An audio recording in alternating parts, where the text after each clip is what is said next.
Ah, vous êtes là. Salut à toi derrière ton écran, j'espère que tu vas bien. Aujourd'hui on se retrouve pour notre première vidéo sur la chaîne Cinématographie. Et quoi de mieux pour commencer que de parler du stop motion?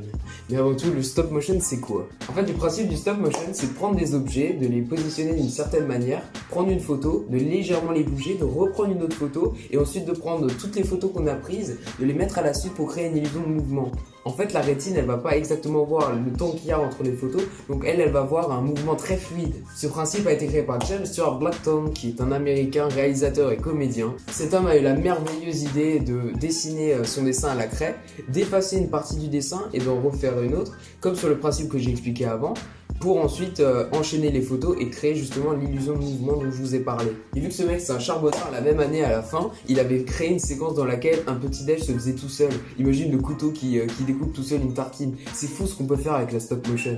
Donc bien sûr dans le stop motion il y a de très grands réalisateurs comme les plus connus Tim Burton, Wes Anderson, Charlie Bowers et bien d'autres. Donc oui, quand on pense à la stop motion, on pense tout de suite à de grands chefs-d'œuvre comme Frankenweenie, Les Noces funèbres, L'étrange Noël de Monsieur Jack et aussi l'excellent film L'île aux chiens. Mais après, tu te dis aussi que c'est énormément de travail. Pour vous dire, dans le monde, on est sur du 24 à 30 images par seconde. Ça veut dire que pendant une seconde de film, il y aura 24 à 30 images qui ont défilé devant tes yeux. C'est fou, non ?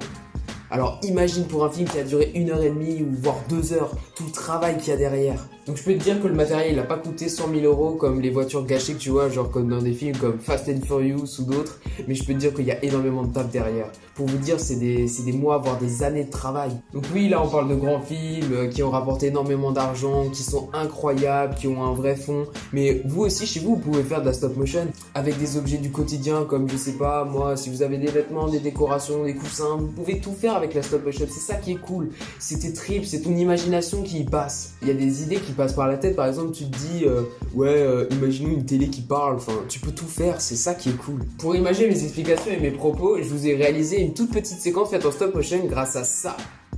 Oui, grâce à ça, la pâte à modeler. Donc oui, je vous ai beaucoup parlé d'objets en animation, mais la pâte à modeler représente une majeure partie des films en stop motion. Pour vous donner un exemple, le film Voilà c'est gros mythe a été réalisé en pâte à modeler. Donc go vous montrer ça.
Vous voyez, grâce à un téléphone et de la pâte à modeler, on arrive à faire des séquences en stop motion vachement sympas. Donc ouais, ok, c'est peut-être pas les films que vous voyez au cinéma, mais c'est déjà une première. Malheureusement, cette technique de tournage se perd parce que la stop motion, c'est très compliqué à faire, c'est très contraignant.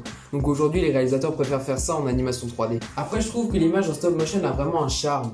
Pour vous dire, le film Souris City, il y avait un problème avec la stop motion parce qu'on voulait animer justement un fluide de l'eau. Donc ça s'est vu que le film se passe dans des égouts.